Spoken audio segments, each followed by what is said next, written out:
Bismillahirrahmanirrahim. Assalamualaikum warahmatullahi wabarakatuh. Berjumpa lagi dengan saya Sofia, calon guru penggerak angkatan 10. Kali ini saya berada di SMK Negeri 1 Jember bersama Ibu Kepala Sekolah Ibu Hajah Sri Hartati. Assalamualaikum Bu. Waalaikumsalam warahmatullahi wabarakatuh. Bagaimana kabarnya hari ini? Alhamdulillah Bu? Sehat. Alhamdulillah. Baik, sesuai dengan kesepakatan kita hari ini ya Bu. Hari ini kita akan mengadakan agenda wawancara terkait pengambilan keputusan seorang pemimpin. Apakah bisa kita mulai? Bisa Bu. Baik, terima kasih. Untuk pertanyaan pertama Bu, selama ini bagaimana Ibu dapat mengidentifikasi kasus-kasus yang merupakan dilema etika ataupun rujukan moral? Terima kasih Bu Sulfi. Saya selaku kepala sekolah atau pemimpin di SMK Negeri 1 ini tentunya ketika ada beberapa masalah ini kan harus kita selesaikan. Tapi masalah-masalah yang masuk ini harus diidentifikasi Bu. Maksudnya kita mengidentifikasi masalah itu untuk mengetahui masalah-masalah mana yang memerlukan penanganan terlebih dahulu gitu Bu. Jadi ada skala prioritas gitu loh Bu. Nah ketika sudah diketahui dari identifikasi tadi itu Bu, maka masalah yang sekiranya memerlukan penanganan terdahulu itulah yang akan kita tangani gitu loh Bu. Oke Bu.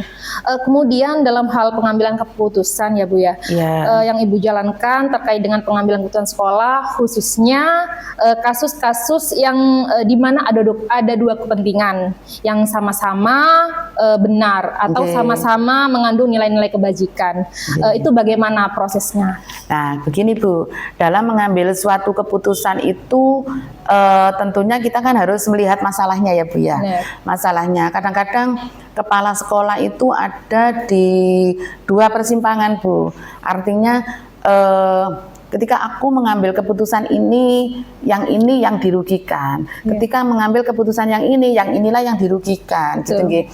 Jadi bagaimana dengan situasi yang seperti ini gitu nggih Bu nggih. Makanya seorang kepala sekolah itu harus tahu betul permasalahannya apa gitu nggih. Yang tadi identifikasi masalah tadi itu. Kemudian harus mempunyai informasi yang lengkap sehingga apa yang putuskan itu paling tidak mendekati benar gitu loh Bu. Kalau informasinya sepotong-sepotong, itu keputusan yang diambil juga tidak akan baik Bu. Karena kan infonya hanya sepenggal-sepenggal.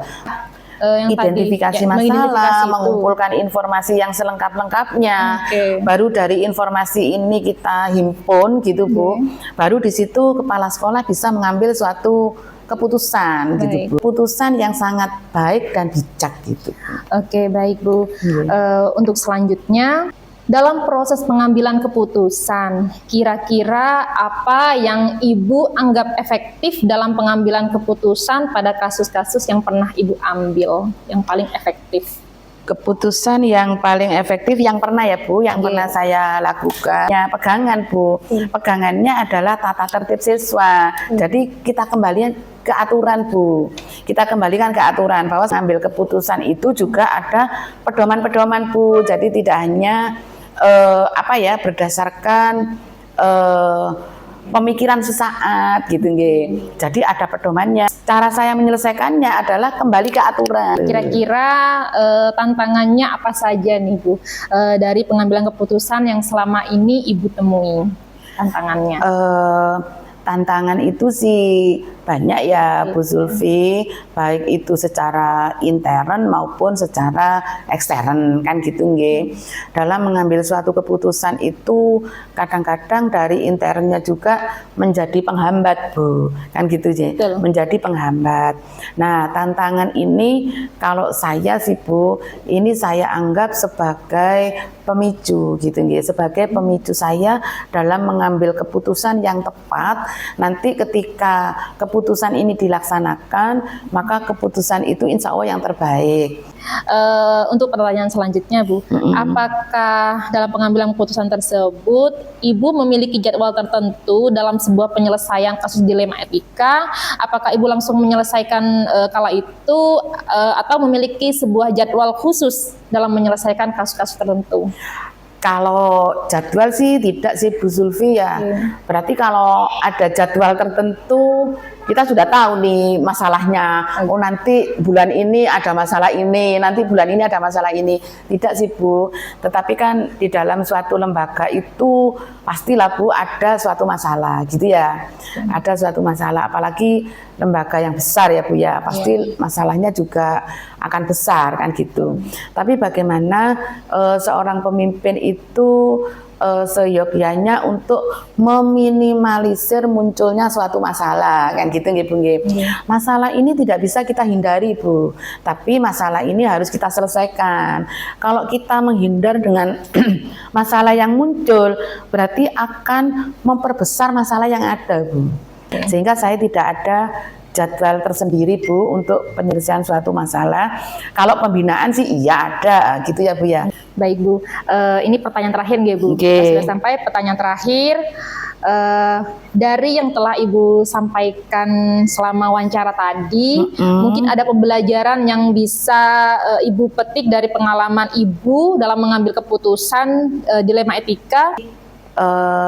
Sebagai seorang pemimpin itu Bu, kita itu harus merangkul semuanya yang kita pimpin itu satu. Itu wajib kita pegang Bu. Saya ucapkan terima kasih atas waktunya Ibu sudah bersedia untuk saya wawancarai. Ya. Oke, terima kasih Bu. Nggih Bu Zulfi, semoga apa yang saya sampaikan bermanfaat nggih bagi Bu Zulfi. Amin. Cara ini saya akhiri. Sampai jumpa lagi di sesi wawancara dengan kepala sekolah selanjutnya. Wassalamualaikum warahmatullahi wabarakatuh.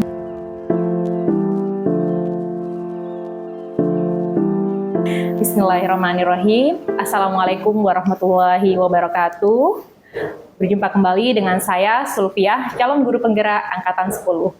Hari ini saya berada di sekolah SMK Berdikari Jember bersama dengan Bapak Kepala Sekolah, Bapak Ahmad Evan Nuril Maulidi.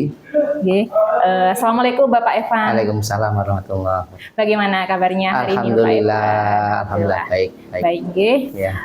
Sesuai dengan kesepakatan kita hari ini Bapak, kita akan mengadakan sesi wawancara terkait pengambilan keputusan seorang pemimpin. Apakah bisa kita mulai Bapak? Silakan, monggo. Terima kasih.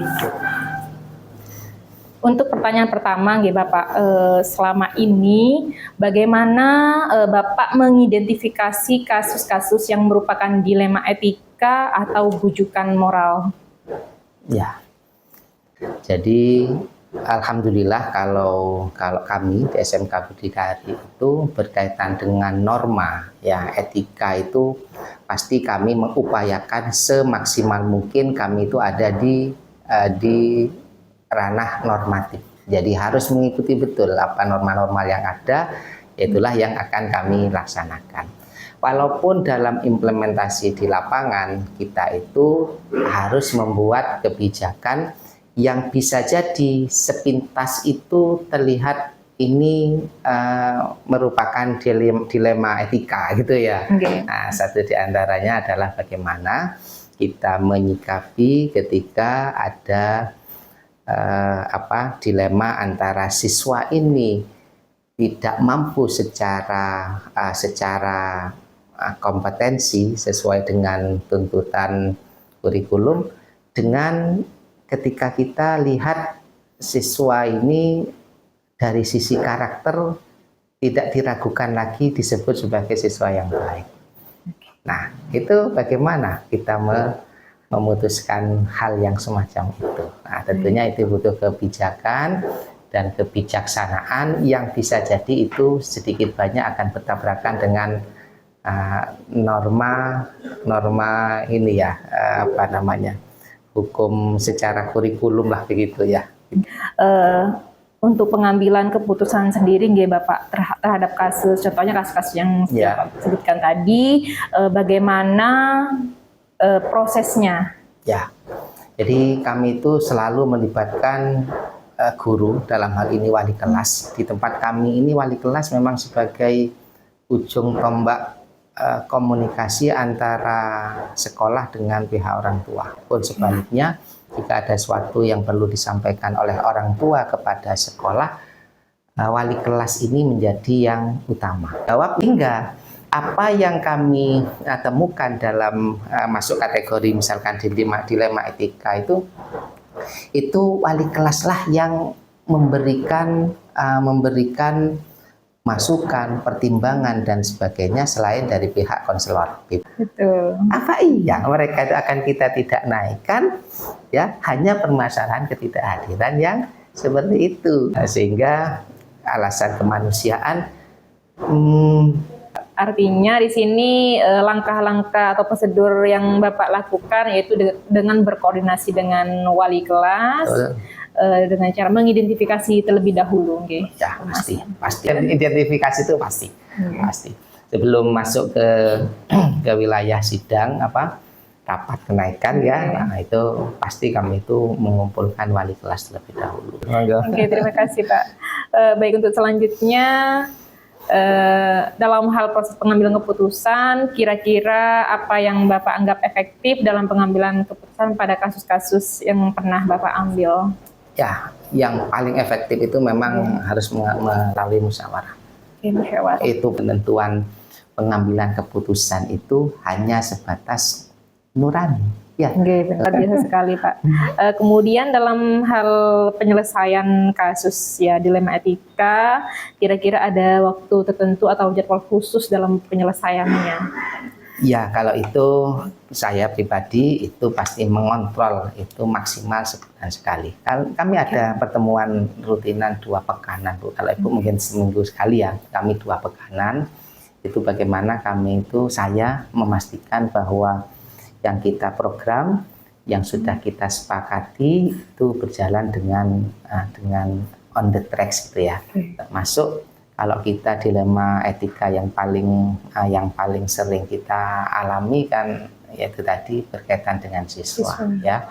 Nah, itu bagaimana kita mengantisipasi jauh-jauh hari sehingga setiap bulan itu kita koordinasi dengan wali kelas dan konselor itu rutin, tidak bisa tidak. Karena faktor-faktor yang selama ini mempermudah atau membantu Bapak dalam pengambilan keputusan dalam kasus-kasus dilema etika. Ya, karena memang antisipasi itu kita lakukan seperti yang saya sampaikan tadi itu, sehingga ini betul-betul menjadi tameng bagi saya. Ya, saya sudah meminta kepada seluruh wali kelas dan konselor untuk bagaimana ini bisa diselesaikan sebelum datangnya ujian akhir semester atau bahkan ujian akhir tahun semester, sehingga ketika ini mau diputuskan ya kita sudah punya record yang kita lawan dalam tanda kutip. Terima kasih, luar biasa sekali. Ini sudah pertanyaan terakhir nih Bapak. Oh, terakhir ya. Dari yang Bapak sampaikan selama wawancara tadi, mungkin ada pembelajaran yang bisa Bapak petik dari pengalaman pengambilan keputusan dilema etika selama ini, Pak. Ya, jadi berpikir dan bertindak normatif itu harus ya. Namun jangan lupa kita itu hidup di dunia kebijakan dan kebijaksanaan, sehingga harus diakui tidak semua yang melawan norma itu bisa dikatakan tidak benar. Kita pertimbangkan sekali lagi, norma itu memang harus ditegakkan, tapi dengan catatan-catatan yang itu mempertimbangkan kebijakan, kebijaksanaan, dan tadi kemanusiaan. Guru pengen angkatan 10 dalam sinar terang pendidikan, maju ke depan, kuatkan langkah, membangun bangsa cerdaskan anak.